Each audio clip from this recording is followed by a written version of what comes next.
4 महीने से एक अच्छी खासी बस्ती में, एक अच्छे खासे अपार्टमेंट में 2 लोगों की लाशें पड़ी होती हैं और 4 महीने तक किसी को पता ही नहीं कि इस घर के रहने वाले लोग कहाँ हैं। दिखाई नहीं दिए तो कहाँ होंगे, कोई पूछने वाला नहीं, कोई खबर लेने वाला नहीं, क्योंकि हम पड़ोसियों से कट चुके हैं। कहानी चेन्नई के थिरुमलाइवल इलाके का है। यहाँ एक अपार्टमेंट था और उस अपार्टमेंट में एक बाप बेटी रहा करती थी। पिता का नाम था सैमुअल शंकर और बेटी का नाम सिंथिया।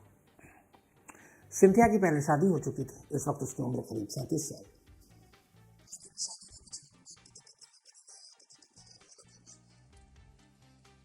सिंथिया के फादर अकेले थे, माँ की पहले ही मौत हो चुकी थी और वो अकेले ही रहा करते थे। जब तक सिंथिया अपने पति के साथ रहती थी तब तक वो कभी कभार अपने पिता को देखने आ जाती थी, वरना फोन पर बात होती थी। लेकिन जब डिवोर्स हो गया सिंथिया का, तो फिर उसने तय किया कि वो अपने फादर के साथ ही रहेगी और वो पहले वेल्लोर में थी, वापस पहुंच गई थिरुमलाइवाल। ये चेन्नई का एक इलाका था। इधर सिंथिया के पिता की उम्र लगभग 70 पार हो चुकी थी। तबीयत ठीक नहीं रहती थी, उन्हें कुछ बीमारी भी थी, तो अपने पिता के साथ रहने लगी। दोनों बाप बेटी साथ रह रहे थे। इसी दौरान में सोशल मीडिया आजकल जिसका बड़ा चलन हो गया है, सोशल मीडिया सर्च करते करते एक रोज सिंथिया की मुलाकात एक होम्योपैथ के डॉक्टर से होती है। उस डॉक्टर का नाम भी सैमुअल है। सैमुअल ऑस्ट्रिया में पढ़ा लिखा वापस चेन्नई आया, अपनी होम्योपैथ की दवा करता और बड़ी से बड़ी बीमारी का वो यही बताता कि होम्योपैथ में इलाज, और वो करता। तो सोशल मीडिया से जब मुलाकात हुई तो दोनों में फिर नंबर एक्सचेंज हुए, बातचीत हुई। जब बातचीत हुई तो अब दोनों में मिलना जुलना शुरू हुआ। फिर सैमुअल को पता चला कि सिंथिया कहाँ रहती है। उसने उसी अपार्टमेंट में एक और फ्लैट किराए पर ले लिया और अब डॉक्टर सैमुअल उसी अपार्टमेंट पर रहने लगा। दोनों मिलते जुलते इधर जब दोस्ती हो गई, फिर प्यार हो गया। तो सिंथिया ने कहा कि तुम मेरे फादर की भी बीमारी ठीक कर दो, उनकी किडनी की कोई बीमारी थी। तो उसने कहा ठीक है। अच्छा, पहले जिन डॉक्टर से दिखा लेते उसने उस डॉक्टर से कहा कि मना कर दो, मैं ही करूंगा और मैं ठीक कर दूंगा। अब होम्योपैथ के जरिए सिंथिया के फादर का डॉक्टर सैमुअल इलाज करने लगा।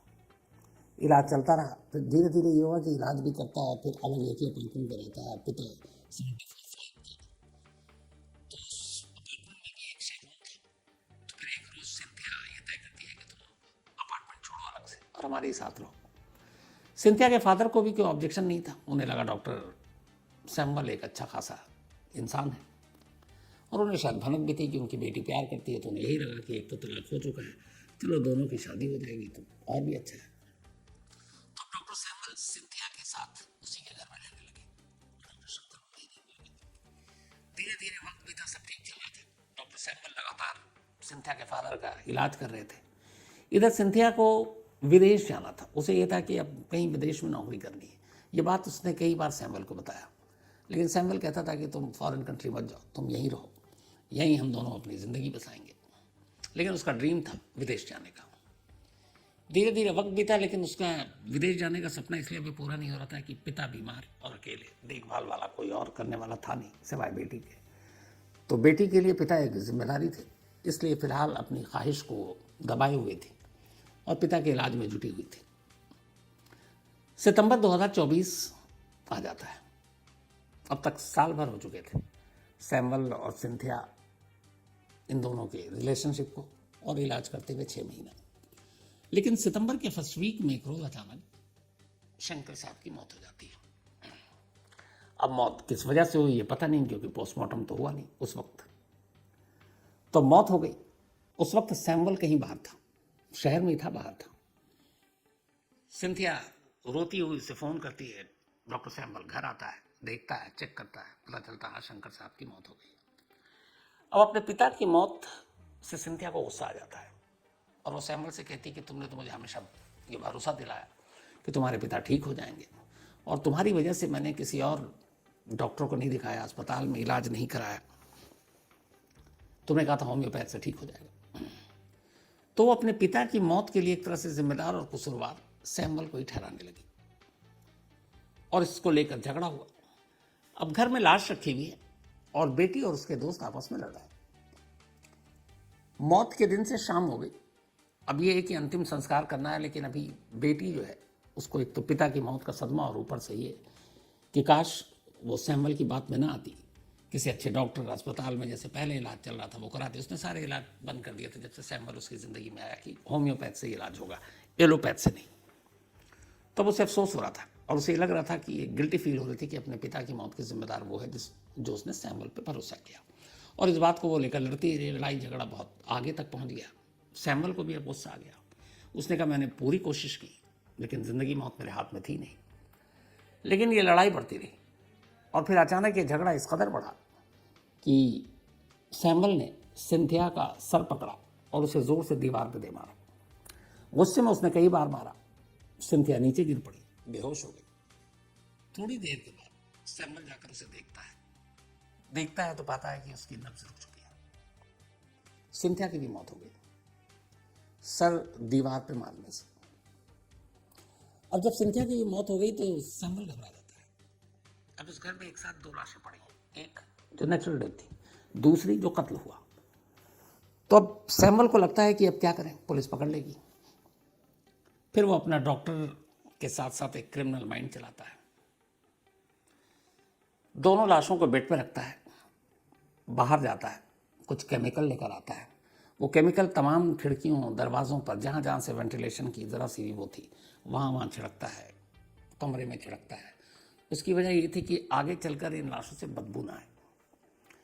फिर घर के एसी को ऑन कर देता है। एसी ऑन करने के बाद लाशों को बेड पर रखता है, बाप बेटी दोनों की, और जितने केमिकल डाल सकता था डालता है। उसका अपना सारा सामान उठाता है, हर निशानी उठाता है। फिर बाहर निकलकर उस फ्लैट का दरवाज़ा बाहर से ताला लगा लेता है। ताला लगाने के बाद अब वो निकल जाता है। ये बात है सितंबर 2024 की। वो चला गया, घर में एसी चल रही है। इधर शंकर और सिंथिया के कुछ रिलेटिव थे, वो दूर रहते थे और बहुत कम बात हुआ करती थी, लेकिन कभी कभी हो जाया करती थी। अब कुछ रिलेटिव ऐसे थे जो हफ्ता 10 दिन में 15 दिन में एक बार खैरियत पूछ लेते थे कि शंकर साहब कैसे हैं, सिंथिया तुम कैसी हो। वो फ़ोन करते लेकिन इधर से रिस्पॉन्स ही नहीं जाता। वो हर 15 दिन 20 दिन के बाद फ़ोन करते, रिस्पॉन्स नहीं आता। लेकिन उन्हें भी लगा कि कुछ और वजह होगी। किसी ने ये जानने की जाकर कोशिश नहीं की कि चलो घर पर चलकर देख लेते हैं कि दोनों बाप बेटी ठीक हैं कि नहीं है। तो किसी ने इतनी जहमत नहीं उठाई। वक्त बीतता रहा, सितंबर के बाद अक्टूबर आ गया, नवंबर आ गया, दिसंबर आ गया, किसी को कोई परवाह नहीं। जनवरी आ गई। जनवरी भी लगभग खत्म होने वाला। अब जनवरी का एंड है।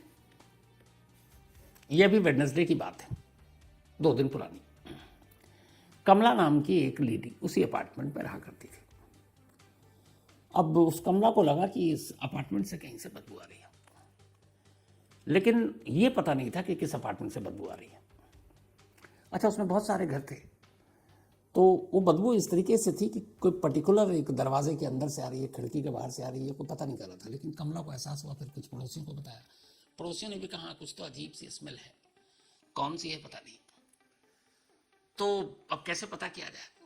तो फिर अपार्टमेंट के तमाम लोगों से कहा गया। किसी ने कहा कुछ एसी की उससे स्मेल आ रहा है। तब जब वो सारा चेक किया गया तो पता चला कि नहीं, इधर से भी नहीं है। फिर अचानक कुछ लोगों को ख्याल आया कि इसी अपार्टमेंट में एक बाप बेटी रहा करते हैं। बहुत सारे लोगों को तो नाम भी नहीं पता बाप बेटी का, क्योंकि मिलना जुलना है नहीं, जब मैंने शुरू हो गया किसी को किसी की खबर नहीं। तब उन्हें लगा कि ये एक फ्लैट है जिसमें ताला लगा हुआ है। अब ये भी पता नहीं वो लोग कब गए, कहाँ गए, लेकिन ये कि बदबू तो आ रही थी। हर फ्लैट को चेक कर लिया गया, कहीं से कोई ऐसा फॉल प्ले या कुछ मिला नहीं। अब बचा एक फ्लैट जिसमें ताला लगा हुआ है। अब उस फ्लैट का ताला है, कैसे खोलकर आप चेक करेंगे? तो जब बदबू की बात आई तो एक जहन में अचानक आजकल आ जाता है कि अगर किसी घर से या कहीं से बदबू आ रही है तो फिर कुछ ना कुछ हो सकता है, कोई लाश ज़रूर निकल सकती है। इतना सब कुछ हो चुका है। तो फ़ौरन फिर पुलिस को खबर दी गई और कहा गया कि हमारे अपार्टमेंट में बदबू आ रही है। सारे फ्लैट चेक कर लिए, एक फ्लैट को छोड़कर उसमें ताला लगा हुआ है। अब पुलिस भी ये जब खबर सुनती है तो पुलिस के भी फिर कान खड़े होते हैं, क्योंकि बदबू का मतलब अब वो भी समझने लगे। तो पुलिस पहुंचती है, पड़ोसियों की निगरानी में ताला तोड़ा जाता है। जब ताला तोड़ा जाता है, अंदर घुसते हैं, तो जो मंजर था वो दहलाने वाला था। अंदर एसी चालू, बेहद तेज बदबू, और 2 एक तरह से कंगाल पड़े हुए हैं। देखकर लग रहा था कि पता नहीं ये महीनों पहले मर चुके हैं। पुलिस दोनों को कब्जे में लेती है, हॉस्पिटल भेजती है पोस्टमार्टम के लिए। उसके बाद अब पूछताछ होती है। जब पूछताछ होती है तो अपार्टमेंट के रजिस्टर से पता चलता है कि हाँ, यहाँ पहले इन दोनों को जानने वाले जो सिंथिया और शंकर के अलावा एक सैम्बल, डॉक्टर सैम्बल थे जो होम्योपैथ के डॉक्टर थे, और वैसे अपार्टमेंट में पहले अलग फ्लैट पे किराए पे रहते थे। फिर बाद में उन्होंने वो छोड़ दिया और इसी में शिफ्ट हो गए थे। अब डॉक्टर सैम्बल के वो सारे पते वते रजिस्टर में मौजूद थे, क्योंकि अपार्टमेंट लिया था उन्होंने किराए पर। अब पुलिस उस एड्रेस को लेती है। एड्रेस को लेने के बाद अब उस पते पर पहुंचती है। वो भी चेन्नई का ही एक इलाका, ज़्यादा मशक्क़त करनी नहीं पड़ती है। सैम्बल पुलिस को मिल जाता है। पुलिस सैम्बल से पूछती है भाई। अब सैम्बल को यहाँ एक चीज़ पता थी कि जो शंकर की मौत हुई है वो नेचुरल डेथ है। उसे ये था कि अगर शंकर का पोस्टमार्टम हो जाए और शंकर का नेचुरल डेथ निकल आए तो फिर सिंथिया भी इस केस में निपट लेगी, मतलब शायद पता ना चले। उसने ये भी हो सकता है कि पिता की मौत से वो घबरा गई, सर दीवार पे लग गया, एक्सीडेंट हो सकता है। तो उसके अंदर ये था अभी तक कि वो पकड़ा नहीं जाएगा, और वो आधा सही भी था क्योंकि शंकर को तो उसने मारा नहीं था। तो पुलिस उधर पोस्टमार्टम करती है। पोस्टमार्टम में शंकर की मौत नेचुरली आती है, लेकिन सिंथिया का आता है कि वो बाहरी चोट, सर पे चोट के मार का, बाकी सारी चीजें। तो पुलिस अपनी तरफ से तफ्तीश करती है। फिर डॉक्टर सैमुअल के मोबाइल के कॉल डिटेल निकालती है, सिंथिया शंकर के निकालती है। फिर मैसेजेस रिट्रीव करती है। तो फिर पता चलता है कि ये दोनों रिलेशनशिप में थे। फिर जब ये पता हुआ कि सितंबर के बाद कभी पलटकर डॉक्टर सैमुअल ने इस अपार्टमेंट का रुख नहीं किया, तो पुलिस को और डाउट होता है। पता करने के लिए पुलिस ने पिछले 4 महीनों का निकाला कि डॉक्टर सैमुअल कहाँ थे। तो पता चला पिछले 4 महीनों से वो अपने पेरेंट्स के पास ही रह रहा था, लेकिन कभी इधर पलट कर नहीं आया। पुलिस को डाउट हो गया कि जब से ये लाशें मिली उसके बाद से ये चला गया और फिर कभी आया नहीं लौट कर। अब पुलिस ने सख्ती से पूछताछ की। डॉक्टर सैमुअल पढ़ा लिखा है डॉक्टर, पेशेवर क्रिमिनल था नहीं, तो पुलिसिया दबाव में जल्दी टूट गया और फिर उसने कहानी बताई। उसने कहा कि हाँ, मैंने सिंथिया को ज़रूर मारा, लेकिन शंकर को नहीं मारा, बल्कि शंकर की मौत की वजह से मुझे सिंथिया को मारना पड़ा, क्योंकि सिंथिया मुझे शंकर की मौत के लिए जिम्मेदार मान रही थी और वो विदेश जाना चाहती थी। मैं जाने नहीं देना चाहता था, मैं यहीं उसके साथ ज़िंदगी बसाना चाहता था। पर मुझे पता था कि अगर एक बार इसकी बाप की मौत हो गई तो फिर ये छोड़कर मुझे फ़ौरन चली जाएगी, तो मैं वो भी नहीं चाहता था। दूसरा, वो मुझे मौत के लिए जिम्मेदार मान रही थी। हमारा झगड़ा हुआ, गुस्सा आया और मैंने मार दिया। और फिर मैंने घर में केमिकल ताकि स्मेल ना हो और दरवाज़ा लॉक किया और वापस अपने पेरेंट्स के पास चला गया। खुद सैमुअल का कहना था कि उसे उम्मीद नहीं था कि ये 2 मौत का राज 4 महीने तक दबा रहेगा। उसे कहा, मुझे लगता था हफ्ता 15 दिन 10 दिन में ये खुल जाएगा, कोई तो फ्लैट में जाएगा, कोई रिलेटिव ही जाएगा, कोई पड़ोसी जाएगा और पता चल जाएगा, महीने भर में पता चल जाएगा। लेकिन 4 महीने तक ये पता नहीं चला। वो बोला, मैं खुद हैरान हूँ। और ख़ुद पुलिस भी हैरान थी। और फिर पुलिस की हैरानी की वजह वही थी कि जब हम अपने पड़ोसियों तक को नहीं पहचानेंगे तो पड़ोस में क्या हो रहा है हमें क्या पता।